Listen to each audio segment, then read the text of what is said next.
Bago tayo magsimula mga kabayan, gusto kong magpasalamat sa sobrang daming umorder ng merch natin.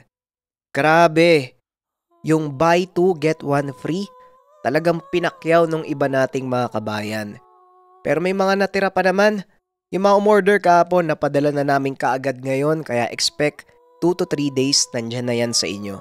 Para sa mga gustong humabol sa ating promo, nandyan ang link ng ating Facebook, TikTok Shop, or Shopee. Nariyan sa comment section. Mag-add to cart lang kayo ng 2 damit, tapos i-message nyo sa akin kung ano ang gusto nyong free. Ulitin ko, buy two, get one free. Ang Salvame t-shirt at JD t-shirt. Para sa mga interesado, nariyan ang link sa comment section. Nga pala, bago din tayo magsimula, 2 storya ang mapapakinggan nyo para sa gabing ito. Enjoy mga kabayan!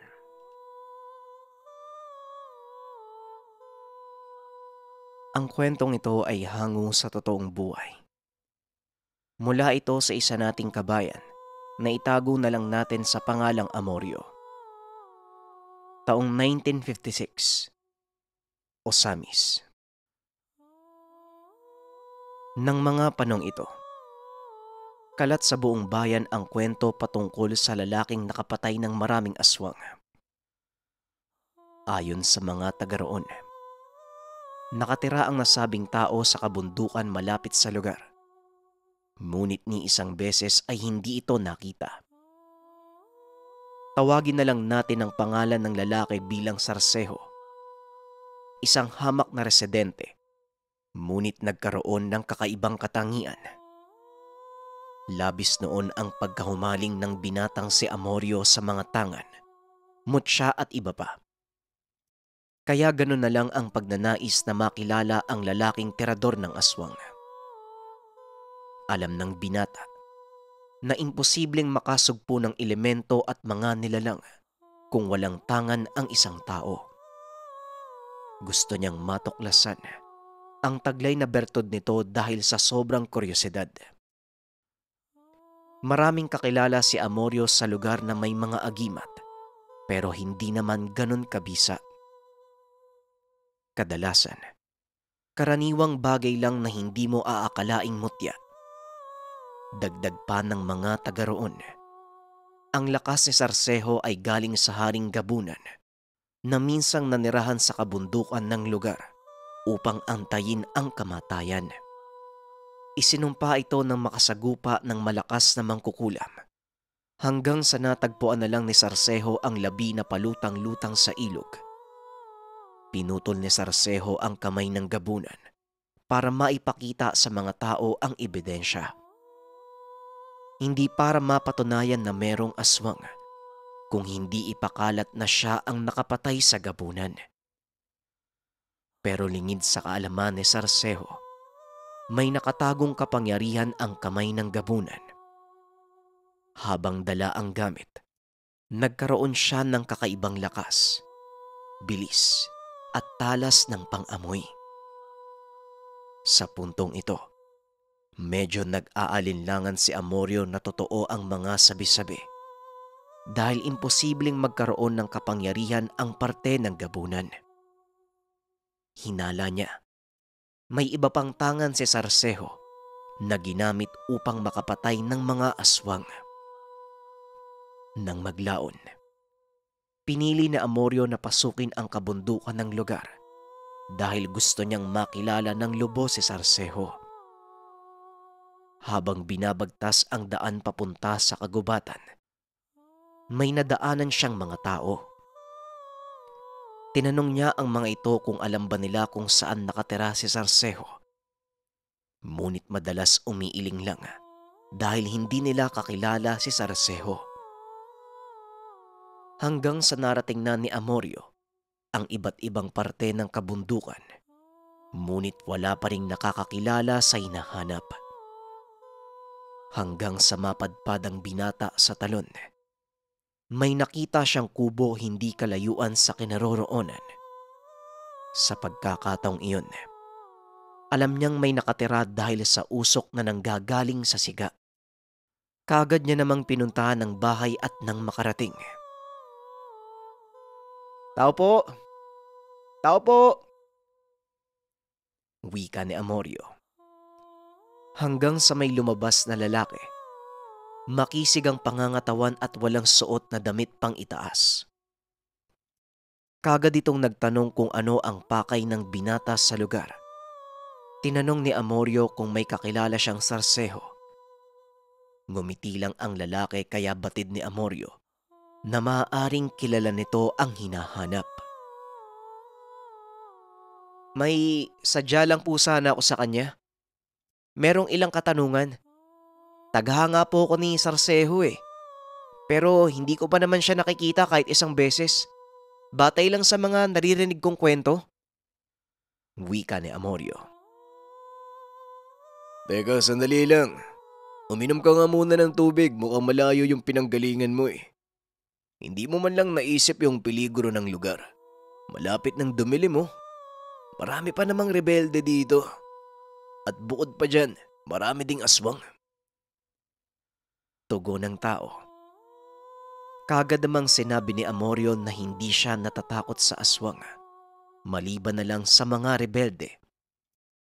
Ipinakita din ng binata ang dalang tangan na bato-omo at patalim na tanso. Habang ginagawa niya ito, palapit siya ng palapit sa tao. Ngunit makahalata naman sa kilos ng tao na tila nag-aagam-agam. "Sa palagay mo ba, malakas ang mga yan? Kaya ganun na lang yung tapang mo na pasukin yung lugar. Tandaan mo, iyo, rebelde ang karamihan sa mga naninirahan dito. Yung iba naman aswang. Mukhang ikaw nga lang yung normal na tao na bumisita eh. Sige na, uminom ka muna ng tubig nang maimasmasan yung pagod mo." wika ng tao. Parang gano'n na nga po. Nakita ko nga po na wala masyadong kabayan eh. Doon lang sa dalisdis ng bundok meron pero magkakalayo pa.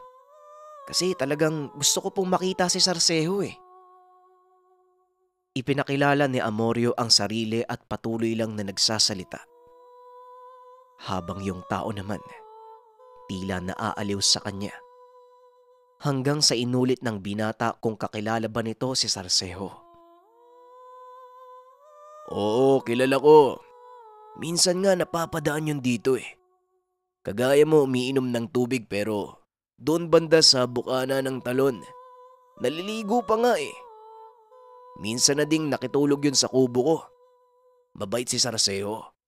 Kaso sobrang misteryoso kung gumalaw eh. Nawawala na lang bigla, tapos babalik bigla. Meron ng dalang baboy ramo." Tugon ng lalaki. Saan naman po ba siya nakatira? Malapit lang po ba dito?" tanong ni Amorio. Tumugon ng lalaki na hindi niya alam. Pero may kutob siyang nasa malapit lang dahil madalas niya itong nakikita noon. Kaso nga lang, matagal na panahon na hindi nauulit. "Aba, matapang ka nga iho ah. Uuwi ka pa ba ng ganitong oras? Maggagabi na. Mabuti siguro dumito ka na lang ngayong gabi. Tapos bukas, sasamahan kitang maganap." Kagad namang pinaunlakan ng binata ang alok nito. Binaliwala ni Amorio ang agam-agam. At higit sa lahat, kahit hindi kilala ang kausap ay pinagkatiwalaan niya ito.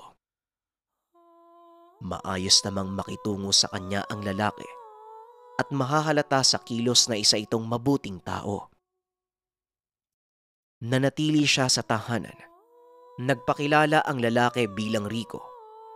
Dating rebelde ngunit tumiwalag sa grupo. Napag-isip-isip ni Amorio, kaya pala malakas ang loob ng taong ito na manirahan sa loob ng gubat dahil isa din siyang rebelde. Kinabukasan maagang nagising si Amorio. Kakaputok pa lang ng bukang liwayway. Tinatapik na siya ni Rico.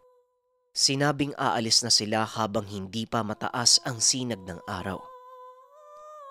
Dagdag pa ng lalaki, baka malayo ang bahay ng hinahanap ng binata at mapagod lang sila sa gitna ng tirik na araw. Mabilis namang bumangon si Amorio. Inabutan siya ng nilagang saging upang malagyan ng laman ng tiyan. Dagdag pa ni Rico, dadaan sila sa talon dahil kukunin niya ang kawayang lagayan ng tubig. Bukod sa magbabaon sila ng makakain, meron din silang inumin sa paglalakbay. Ganun na nga ang nangyari habang binabagtas ang masukal na lugar. Panay ang tanong ni Amorio sa iba pang nalalaman ni Rico. Batid niyang meron ding tangan ang lalaking kasama. Hindi naman tumanggi si Rico at kaagad na umamin. Iba ang kanyang tangan dahil wala itong kapareha. Nagtanong si Amorio kung ano ito. Ngunit ang sabi ng kausap, hindi niya pwedeng ipaalam. Meron akong tangan pero hindi ko pinapakita ang gamit ko eh. Anumang klase at gaano kakalakas, hindi dapat ipinagsasabi. Sapagkat ang pagkakaroon ng gamit, napakadelikado. Maraming magkaka-interes sa sumubok. Hindi mo ba alam yun? Kaya nga natutuwa ako nang ipakita mo yung gamit mo eh. Akala ko pa naman kung ano. Mga karaniwan lang pala. Pero sa tingin ko may bisa naman. Siyempre, kailangan ng tapang at pagtitiwala sa gamit. Pero dapat may sariling lakas at hindi lang palaging umaasa sa gamit. Natahimik lang noon si Amorio sapagkat hindi naman niya maitanggi na merong punto. Hindi siya sigurado sa gagawin kapag nagkaroon ng pagsubok sa buhay. Baka matakot lang siya o hindi kaya madaling sumuko. Ang ipinagtataka niya ng mga sandaling iyon, bakit maraming alam si Rico na tila mas angat sa kanya. Bawat sinasabi ni Amorio, natatabunan ng pang-Alaska at bukod pa dyan. Nagtataka din siya kung bakit siya sinamahan nito kahit hindi naman sila magkakilala ng lubusan. Binigyan siya ng oras na tila ba may gustong ipakita sa kanya bukod pa sa hinahanap na tao. Ngunit ang napansin din niya, yung isang kamay nito may nakabalot na tela. Tila merong malaking sugat na nakatago.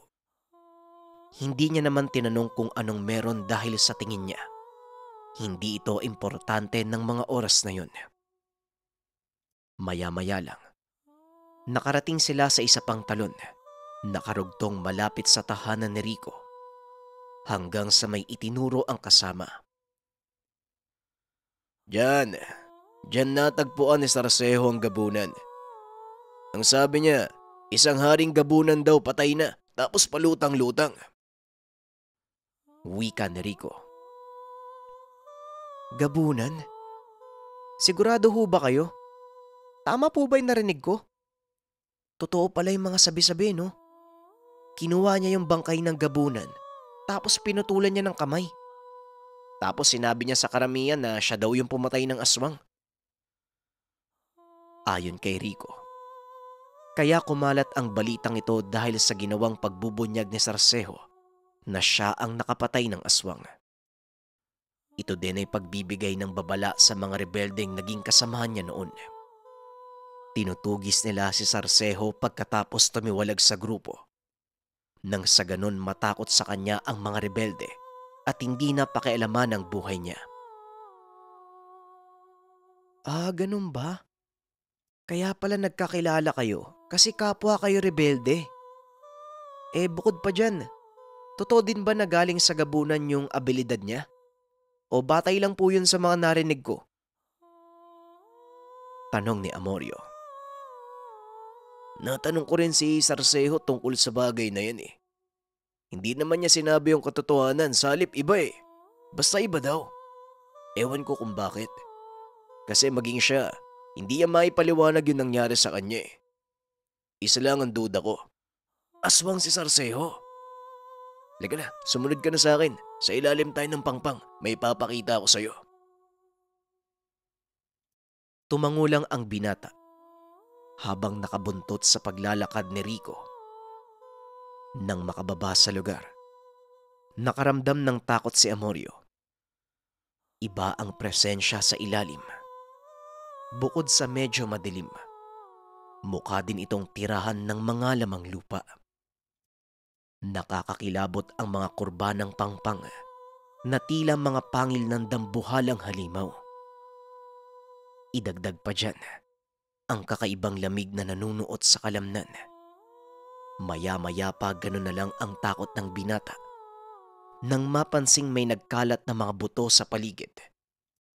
Hindi buto ng mga hayop, buto ng mga tao. May mga pangil pa ang bungo. Napamura si Amorio, ngunit mapapansin na parang wala lang ito kay Rico. Ilang sandali pa, bigla itong huminto at nagsalita. Dito namumungad ang mga gabunan ng kasagsagan ng digmaan. Ito rin ang tirahan ng Haring Gabunan na nakuhaan ng kamay ni Sarseo. Ilan sa mga butong nakikita mo, galing yan sa mga rebelde nung sinubukan nilang pasukin ang lugar. At yan namang mga bungo na may pangil, mga aswang na pinatay ni Sarseo. Ang dami, hindi ba? Hanggang sa bigla na lang nag-iba ang mukha ni Rico, na tila ba pinakikiramdaman ng paligid. Unti-unting inangat ang kamay. Sinabing wag aalis sa pwesto si Amorio dahil may ibang tao sa lugar. Ang sabi naman ni Amorio na baka si Sarseho ang taong ito. Hindi yan si Sarseho. Iba ang kinikilos ng taong nagmamasid sa atin. Hindi ako sigurado pero sa palagay ko, aswang. 3 yata yung bilang nila. Baka hinahanap ng mga yan si Sarseho. Tapos ng pagkamalang tayo. Delikado to. Diyan ka lang sa gilid. Sumandal ka sa malaking bato para makita mo kung sino ang mga kalaban. Dahil sa biglaang pangyayari, hindi malaman ni Amorio ang gagawin. Nataranta ang binata at mabilis na nagtungo sa malaking bato. Kagaya ng sinabi ni Rico, sumandal siya sa dingding. Kung ano-ano ang binabanggit ng mga kataga, panay halik pa sa batong mutya. Nakaumang na din sa kamay ang tansong punyal, naghahanda sa anumang magaganap. Samantalang si Rico naman, unti-unting inalis ang tela na nakabalot sa kamay. Ganon na lamang ang pagkagulat ng binata nang makita na ibang-iba ito kumpara sa isang kamay. Kulay abo at mahaba ang kuko. Maya-maya pa, sumigaw si Rico pero iba na ang lumalabas na boses. Gasgas na tila halimaw. Mas lalong nangilabot si Amorio ng mga sandaling iyon, sapagkat kagad pumasok sa isipan na baka aswang si Rico at hindi totoo na may nagmamasid sa kanila sa lugar. Salip dinala siya sa loob upang kainin. Kaya naman dali-dali siyang umalis sa pwesto. Mabilis na kumaripas ng takbo ang binata. Ngunit gano'n na lamang ang pagkawindang dahil biglang may humarang na mga tao sa harapan. Kaswal lang ang tayo, pero pangit ang muka. Angat din ang kintab ng mga ngipin na matutulis. Ano bang sinabi ko sa'yo? Dapat doon ka lang sa bato. Magpapakamatay ka ba? Wika na Rico. Sa puntong ito, nawala na sa isipan ng binata na delikado si Rico. Subalit wala na siyang magagawa. Napasubo na ang binata at biglang nanigas ang katawan dahil sa sobrang pagkatakot. Ang tagal mo namang bumalik dito, Sarseho. Kailangan pa talaga naming antayin ang huling pagbisita mo sa lugar ng Haring Gabunan. Sa wakas, bumisita ka uli.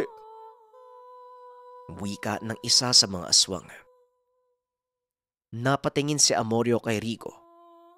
Wala siyang kaalam-alam na ang kasama niya walang iba kung hindi si Sarseho. Pasensya ka na, bata. Kailangan ko pang magtago. Ayan tuloy. Nasama pa kita sa lugar na merong banta. Tumakbo ka na hanggat makakaya mo. Wika ni Sarcejo sabay sugod sa tatlong kalaban. Subalit imbis na tumakbo si Amorio, nanatili pa siya sa lugar at hindi malaman ang gagawin. Nakita niyang nakikipagpalitan ng suntok at pagkalmot ang kasama. Sobrang bangis ni Sarcejo. Hindi man lang iniinda ang bawat pagtama ng kalaban. Hanggang sa unti-unting nagbago ang anyo ni Sarcejo. Naging ganap na gabunan. Nakakakilabot ang postura. Bumuka ang bibig. Nakita ni Amorio ang matutulis na ngipin habang tumutulo ang laway. Hindi pa ba kayo nadala? Talagang gusto niyong malagasan pa na mga kahuri. Hindi niyo ba nakuha yung sinabi ko? Umanib na sa katawan ko ang lakas ng Haring Gabunan.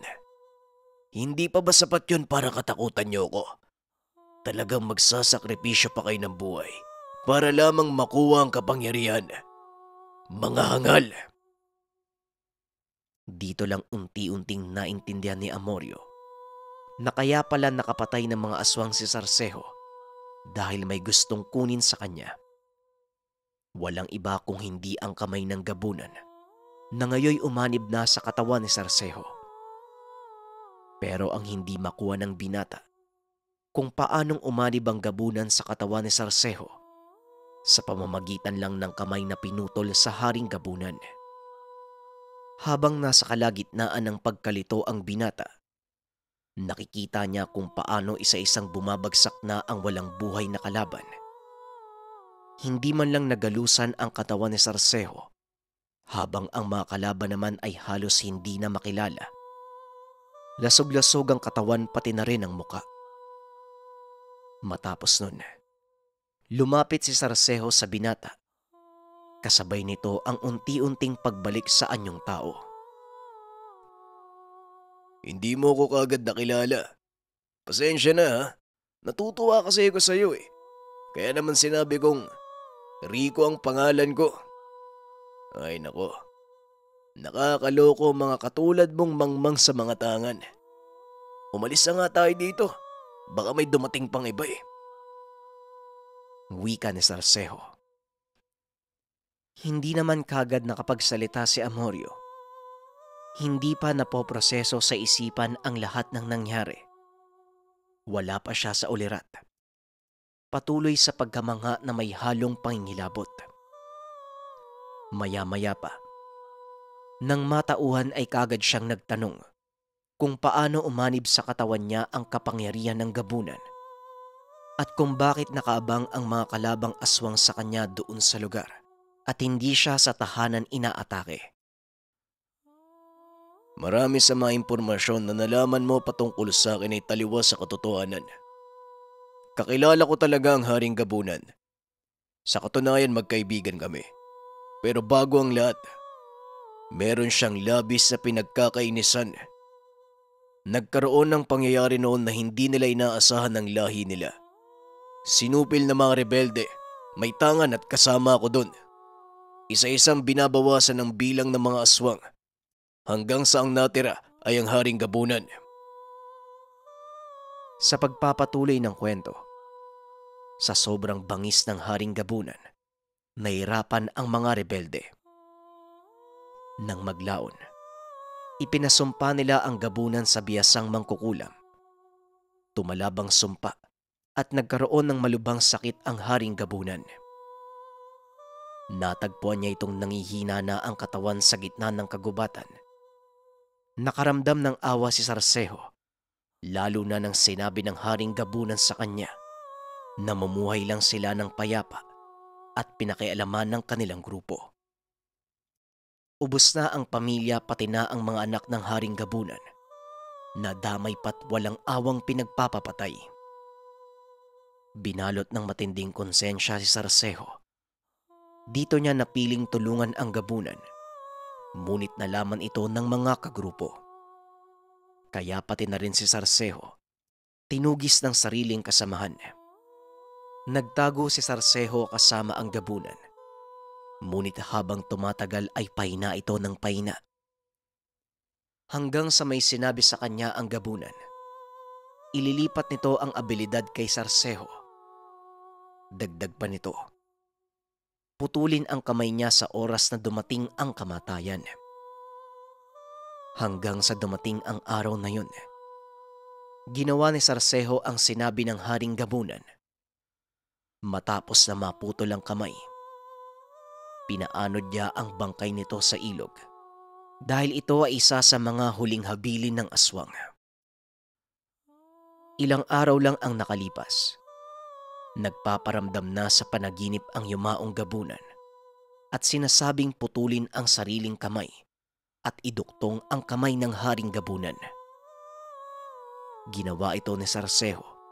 Patuloy pa rin siyang tinutugis ng mga rebelde. Naging desperado si Sarseho sa mga sinabi ng gabunan sa kanya sa panaginip.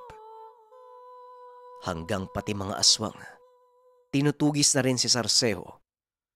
Ngunit mas pinili nilang mag-abang salip na tugisin ito sa mismong tahanan. Hindi niya alam kung ano ang dahilan.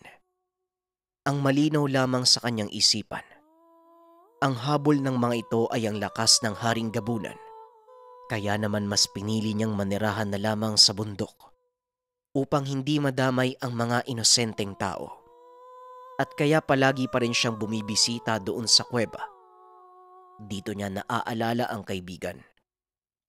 Kahit alam niya na merong aswang na nag-aantay sa kanya, may mga nilalang na gustong makuha ang kanyang tangan. Hindi pa rin siya nagdadalawang isip na bumisita doon sa kuweba upang bigyang respeto ang pagkamatay ng kaibigan. Ang malinaw sa kanya, habang buhay niyang poprotektahan ang kamay ng gabunan. Maraming salamat sa pakikinig ng ating kwento. Ang masasabi ko dito, yung konsensya kapag meron kang maling nagawa. Kasi isipin nyo, alam niya naman na merong nag-aabang dun sa kuweba eh. Doon siya tinatambangan ng mga nilalang pero patuloy pa rin siyang bumibisita bilang respeto doon sa kaibigan niyang Haring Gabunan. Batay sa kwento, napatay yung pamilya ng Haring Gabunan eh. Nakonsensya si Sarseho dahil sa kaganapan, kaya naman tinulungan niya ito. At dahil sa konsensya na yon, patuloy niyang inalagaan yung kamay ng gabunan at patuloy niya ding inalagaan yung lugar kung saan nananatili yung Haring Gabunan. Sana pagkuhaan natin ng inspirasyon ng kwento. Proceed tayo sa pangalawang storya.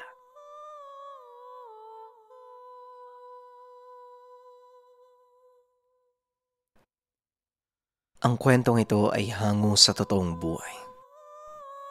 Mula ito sa isa nating kabayan na itago na lang natin sa pangalang Ador. Taong 1994, Pilar, Bicol. Nakatira si Ador sa bulubunduking lugar sa probinsya. 15 anyos pa lamang siya ng mga panahong ito at imbis na mag-aral, mas gusto ng binata na magpagala-gala sa gubat. Dagdag pa ng binata, pagsasayang lamang ng panahon ang pamamalagi sa eskwela. Kaya minabuti ni Ador na ipaubayan na lamang sa mga kapatid ang pagpasok habang siya ang nakikipagsapalaran sa kagubatan. Bunso si Ador sa 5 magkakapatid. Ang ama nito ay nagmamay-ari ng malawak na nyogan, kaya masasabing hindi kapos ang pamilya. Magaling sa negosyo ang ama, kaya nagagawa nitong bilhin ang mga katabing nyogan upang mas palawakin ang lupain. Isang umaga, habang nag-aalmusal si Ador. Hoy, Dominador! Wala ka ba talagang balak na pumasok sa sekundarya, anak? Ay, nako. Pasok ka na sa makalawa. Huwag mo sabihin kontento ka na marunong kang magbilag. Marahas ang mundo. Kaya kung ngayon palang tatamad-tamad ka na, sa kangkungan ka pupulutin pagtanda mo. Wika ng tatay. Sermon ang araw-araw na inaalmusal ni Ador. Tay, marunong naman ako magkopra at mag-uling eh. Marami namang isda sa ilog natin. At saka, kaya ko namang magbilang at magbasa. Ayos na po yun. Sayang lang ang oras at pera natin sa pag-aaral. Tapos papagalitan pa ako ng mga guro. Matagal inilihim ni Ador ang mga karanasan ng elementarya. Palagi siyang pinapagalitan at pinapalo ng guro. Nagagalit dahil sa pagkakamkam ng ama sa kanilang lupain, kaya sa kanya ibinubuhos. Ngunit matatag si Ador at mapagmahal sa pamilya. Sinarili niya ang mga pagmamalupit na ito. Hanggang sa mabuo sa isipan ang takot sa mga guro at sa mismong paaralan. Ang paggala niya sa kagubatan ang naging paraan upang maibsan ang pananabik na matuto at makapagtapos sa pag-aaral. Sa gubat, wala siyang tigil sa pagbibilang ng mga puno at pilit na hinahasa ang sarili sa mga pangalan at kung ano ang silbi nito sa kagaya niyang taong gubat. Kapag anihan naman ng niyog para sa pagkukopra, maaasahan din ng bata. Ador! Ador! Wika ng kaibigan na si Andoy na nasa labas ng tahanan. Nakilala niya ito sa kakawyan. Nasa isang kumpol ng anahaw at nakasilong. Simula noon ay madalas na silang magkasama sa mga pangangahoy at pagtuklas ng mga bagay-bagay sa kagubatan hanggang sa mga kalapit na kabundukan. Sa bawat araw na lumilipas, mas lumalalim sila sa pusod ng gubat. Natutuklasan naman ni Ador ang iba't ibang uri ng kamanghamanghang halaman, pati na rin ang mga hayop. Dahil hindi na nag-aaral si Ador, gumawa siya ng sariling talaan at tawag sa mga nakikitang halaman at hayop, kasama si Andoy sa lahat ng oras. Dagdag pa ni Ador, meron siyang lugar sa gubat na iyon na pangarap niyang mapuntahan. Lugar kung saan naroon ang masasarap na bungang kahoy at malamig na bukal na maaaring inumin ng tubig at paliguan. Ador, kailan natin hahanapin yung lugar na sinasabi ko? Ang sabi ng lolo ko, paraiso dun eh. At saka alam ko, eksperto ka pagdating sa gubat. Siguradong makikita mo yun. Wika ni Andoy. Huwag kang mag-alala. Naglalagay na ako ng tanda sa mga pinupuntahan natin. Mararating din natin yon. Sa palagay ko, nandun yun sa lagpas ng kawayanan eh. Sa pagkakaalam ko, malawak na gubat yung nasulyapan ko nung manguha ko ng labong. Nakatitig lang si Andoy kay Ador na tila manghang-mangha. Nang muli itong matauhan, nasa itaas ng niyog si Ador at naghahanap ng malaking buko para sa kanilang dalawa. Isa sa pinagmamalaking kakayahan ni Ador ay ang bilis sa pag-akyat sa kahit anong uri ng puno o kabundukan. Paminsan pa nga, sinasabi nitong biniyayaan siya ng kalikasan ng ganitong kakayahan. Dagdag pa dito, may sariling ritual din ang ginagawa si Ador sa tuwing mag-aalas 6 ng hapon. Sa isang matandang puno ng balete, naglalagay siya ng mga prutas at tinapay galing sa kusina. Alay niya ito sa kagubatan para sa pag-iingat sa araw-araw na paglalakbay. Bagaman alam naman ito ng mga magulang, hinahayaan na lamang nila ang bata. Sa palagay ng ama, normal lamang ito sa mga kabataan. Malikot ang imahinasyon ng mga nasa gantong edad. Isang umaga, mag-isang pumunta si Ador sa kakawyan. Wala si Andoy sa tahanan niya ng mga oras na yun. Ano kayang nangyari kay Andoy? Hindi naman yun pumapalya ng sundo sa akin ah. Maayos naman kami naghiwalay kahapon. Malamang hindi pinayagan ng magulang niya. Wika ni Ador sa sarili.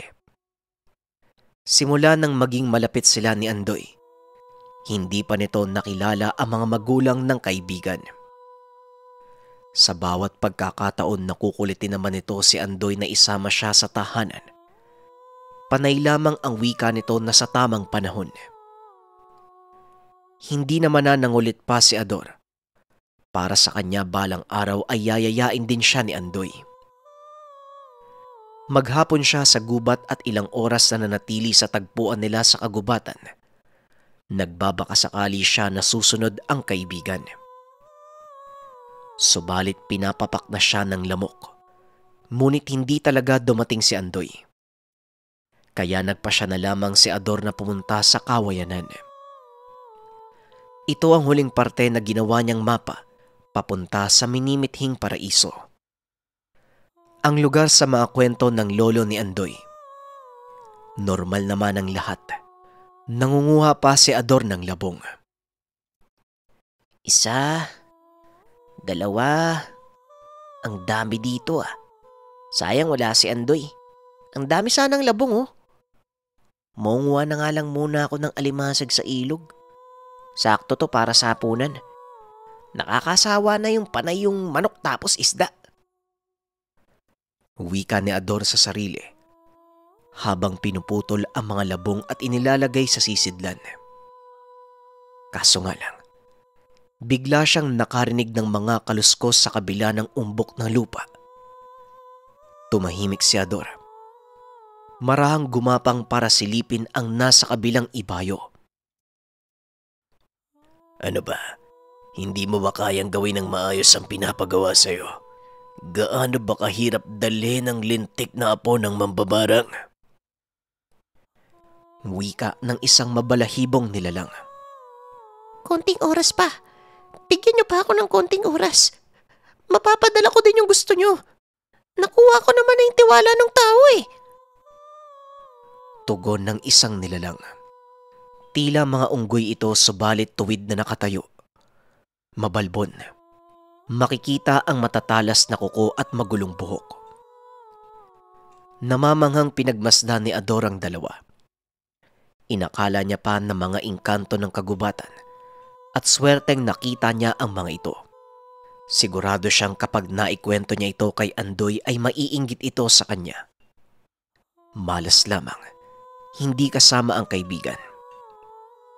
Maya-maya pa, nakita niyang sumot ito sa tila yungib na nasa batuhan at pagkatapos, natahimik ang buong lugar. Marahang gumapang si Ador pabalik sa mga labong. Dinampot niya ito. Madaling naglakad papunta sa ilog. Nasasabik na ikwento sa kanyang mga kapatid at magulang ang nasaksihan. Nais niya itong ilagay sa talaan at maiguhit. Ilan sa mga talento ni Ador. Detalyadong pagguhit ng mga bagay na nakikita sa kagubatan. Ano kayang sasabihin nila tatay kapag naguhit ko yun? Makikita nila yung itsura ng mga engkanto. Siguradong magugulat sila, lalong-lalo na si Andoy. Dumiretso siya sa ilog. Nagmamadaling kumuha ng alimasag at pagkatapos, umuwi na siya ng tahanan.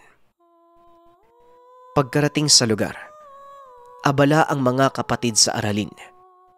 Wala pa ang ama dahil naroon pa ito sa bayan upang ihatid ang mga kopra.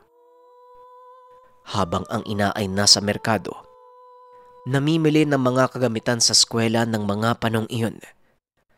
Kaya inilagay na lamang nito ang labong sa lamesa, habang ang mga alimasag ay nilalagay sa lababo.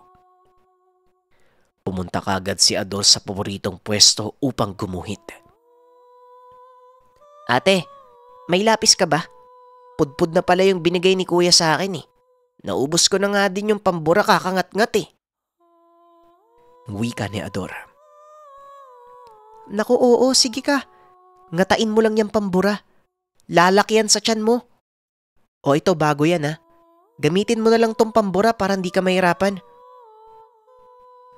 Tugon ng ate. Kailan mo ba balak bumalik sa eskwela, Ador? Sayang naman yung talento mo kung di mo gagamitin sa paaralan. Hindi yung panay ang gala mo sa gubat. Wika ng ating si Sario. Tumawa na lang si Ador bilang tugon. Pagod na itong magpaliwanag sa pamilya. Palagi niya itong naririnig sa mga kapatid at magulang. Pinabayaan na lamang niya ito. Nag-umpisang gumuhit si Ador. Magiliw na inalala ang itsura ng dalawang nilalang na nakita niya sa kawayanan.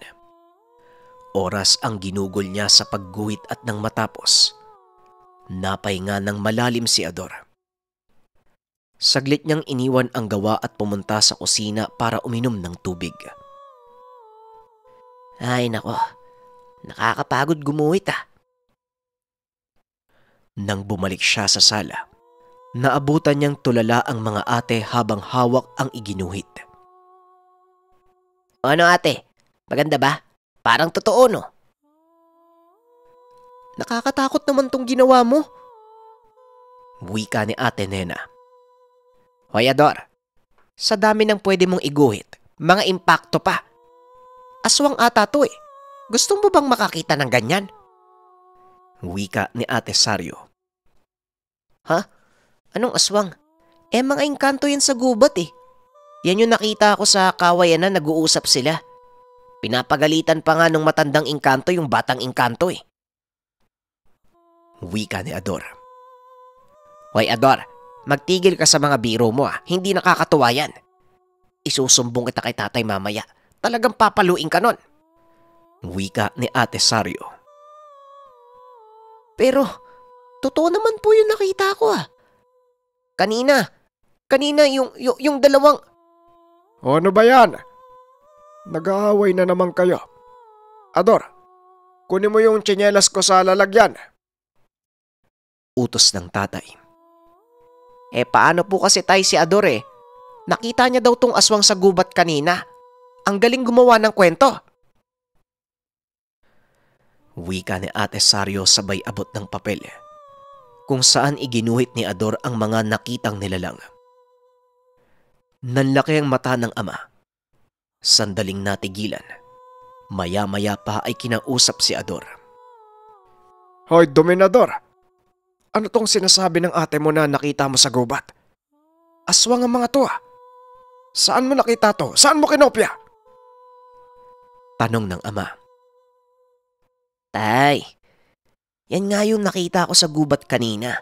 Doon malapit sa kawayanan.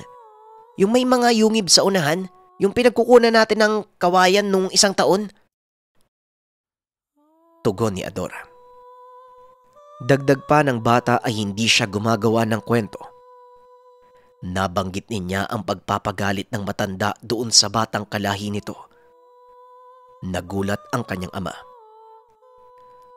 Ador anak, siguro wag ka na munang pumunta sa kakawayan. Kung totoo man naman nakita mo, delikado sa'yo ang kagubatan. Alam mo bang aswang ang mga yan? Hindi yan magdadalawang isip na patayin ka para gawing pagkain. Kakausapin ko yung kapitan ha, para masilip yung yungib na sinasabi mo. Sa ngayon, wag kang aalis ha. Naiintindihan mo ba?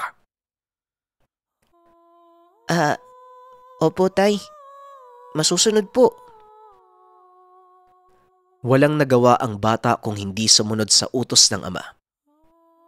Nagmukmok siya sa kusina. Pinaglaruan ng mga alimasag na nahuli. Ate, lutuin mo na yung labong. Gutom na ako eh. Manok na naman yung dala ni tatay, ayoko nun eh. Wika ni Ador. Inasikaso ng ate ang kapatid. Muling umalis ang ama upang magpunta sa bahay ng kapitan. Habang si Ador naman, nasa puno ng pili sa likod ng bahay. Doon na lamang siya naglagi at namulot ng mga bunga. Gusto niya muling pumunta sa gubat, ngunit ayaw niya namang suwayin ng ama. Hanggang sa makarinig siya sa likuran ng pamilyar na boses. Uy Ador, sasama ka ba? Alam ko na yung daan papunta sa sinasabing paraiso. Puntahan natin ngayon. Ano, tara? Wika ni Andoy. Hindi ako papayagan ni tatay. Sa susunod na lang siguro. Saka delikado daw dun eh. Tugon ni Ador. Oh, ganun ba? Sayang naman. Balak pa naman sana kitang yayain sa bahay namin mamaya. Kaarawan ko kasi ngayon eh. Wala naman akong ibang bisita, ikaw lang. Pero sige kung ayaw mo, ako na lang yung pupunta. Natahimik si Ador sa sinabi ng kaibigan. Sige na nga, tara na. Basta isasama mo ako sa bahay niyo ha. Pangako mo yan ha. Ano bang handa mo? Sana may kakaiba. Sawa na ako sa isda at manok eh. Habang abala ang mga ate, palihim silang dumaan sa harapan at nagpunta sa gubat. Masayang nag-usap ang dalawa.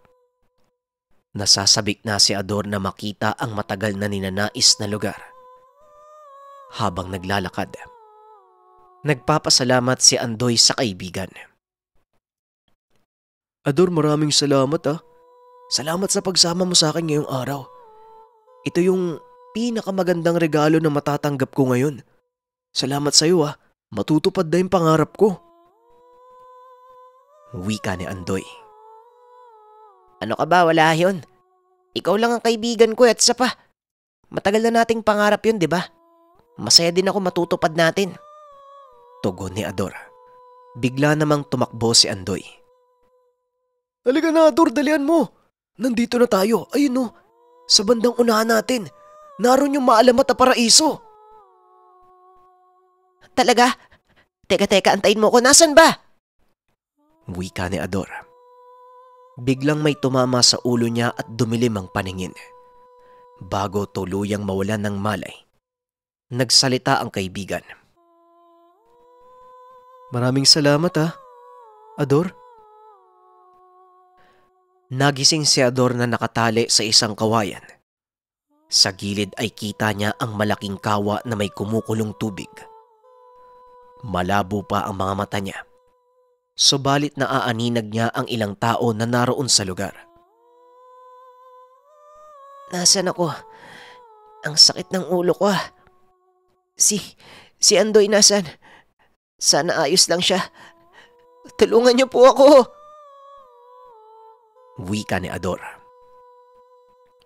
Apa, gising na pala yung bisita eh. Mainam at nagkamalay ka na. Ay, pangit kumain kapag tulog ang kakainin. Nang tuluyang luminaw ang paningin, nagulat si Ador at natakot. Dahil ang taong nasa harapan niya, ito yung gurong nanakit sa kanya. Naaalala mo ba ako? Yung pamilya niyo, masyadong sakim. Lahat na lang ng meron sa baryo, kinukuha. Wika ng matandang babae. Bakit ako nandito? Anong ginawa niyo sa kaibigan ko? Tulungan niyo po ako!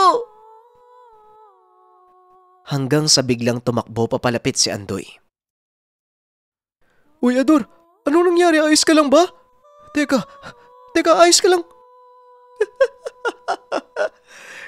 Kala mo, yun yung sasabihin ko, no? Ay nako, sisingilin na namin yung pamilya nyo. Dahil sa inyo, nabawasan yung teritoryo namin. Wika ni Andoy. Iba na ang itsura niya ng mga oras na yon. Labis ang pagsisisi ni Ador. Sana ay nakinig siya sa ama. Hindi niya sana mararanasan ang bagay na ito. Sige na, Andoy. Ihanda mo na yung paglalagyan natin ng mga langis. Maiking, pira-pirasoy natin ang katawan niya para tumagal ng mahabang panahon. Wika ng lola. Lola, pwede bang ako yung gumawa ng paghiwa sa kanya? Matagal ko nang gustong gawin yan eh. Wika ni Andoy. Walang problema, iho. Antayin lang natin ang pagbilog ng buwan at pwede na nating simulan ng ritual. Muling nawala ng malay si Ador dahil sa takot. Nang magising, dinig niya ang sigawan ng mga tao sa paligid. Nagkakagulo ang lahat ng tao sa lugar nila Andoy. Lola? Lola, nasan po kayo? Apo, Tumakas ka na! Bilisan mo! Malakas ang loob mo, Esperanza. Sa wakas natuntun ko na din ang lugar mo. Inalay mo ang nag-iisa kong anak. Sator, wag mo hahayaang makatakas ang apo niyan. Sige na, huliin niyo ang lahat ng kalahi. Wika ng isang lalaki. Bigla itong lumitaw mula sa madilim na bahagi. Teka, anong nangyayari? Saklolo, pakawalan niyo po ako! Ilang minuto lang ang lumipas ay naubos sila Esperanza. Napansin ni Ador na ito yung parehong nilalang na napagkamalan niyang mga engkanto. Iho, wag kang gagalaw dyan kung ayaw mong madamay. Hindi ko may papangako sa'yo na mapipigilan ko ang mga kasamahan ko. Wika ng nilalang. Kita ni Ador na bitbit ng isang aswang ang ulo ni Esperanza, habang yung isa ay hawak naman si Andoy. Kagaya ng pagdating, napakabilis ding naglaho ng mga nilalang. Naiwang nakatali si Ador sa kawayan. Nagkalat ang dugo sa paligid, ngunit walang naiwan kahit isang bangkay. Sa bandang unahan, narinig ni Ador ang boses ng ama. Ayon dito, nang malaman niya na umalis si Ador, nagkaroon na siya ng kutob na merong hindi magandang mangyayari. Nakasalubong niya ang isang misteryosong babae. Nagturo ito ng direksyon at ito ang kanyang sinundan. Labis naman ang pagpapasalamat ng mga ito dahil naabutan pa nilang buhay si Ador. Tay, sila po yung may gawa. Sila Miss Esperanza, tapos yung mga engkanto po, bigla pong nawala eh. Wika ni Ador. Anak, nandito na kami ha. Tumahan ka na. Walang engkanto. Walang Miss Esperanza. Baliw ang mga yon, wag ka na mag-isip. Matapos ng kaganapang ito, hindi napansin ng ama ang mga dugong nagkalat doon sa gubat. At kahit anong pagpupumilit ng anak, hindi pa rin naniwala sa kanya ang tatay. Para sa kanyang ama, bunga lang ito ng malikot na isipan ng bata. Ngunit hanggang sa magkaedad si Ador, hindi niya nakalimutan ang karanasan. Hindi niya nakalimutan na ang isang kaibigan ay handa siyang patayin nang dahil lamang sa inggit sa pamilya. At higit sa lahat, hindi niya rin nakalimutan ang itsura ng mga nilalang na tumulong sa kanya. Muli maraming salamat sa pakikinig ng ating kwento. At sana comment kayo mga kabayan kung mas okay ba sa inyo yung ganitong storya, yung medyo mahaba yung upload natin para hindi kayo nabibitin. Lagay nyo sa comment section kung anong opinion nyo. At syempre muli, nagpapasalamat ako para sa umorder ng ating merch. Sobrang dami nyo. At hindi pa uli ang lahat. Para sa mga gustong umorder, nariyan lang ang link natin. Kapag umorder kayo ngayon bukas ng umaga, ipapadala namin kaagad yan sa inyo. Muli maraming salamat. Paalam.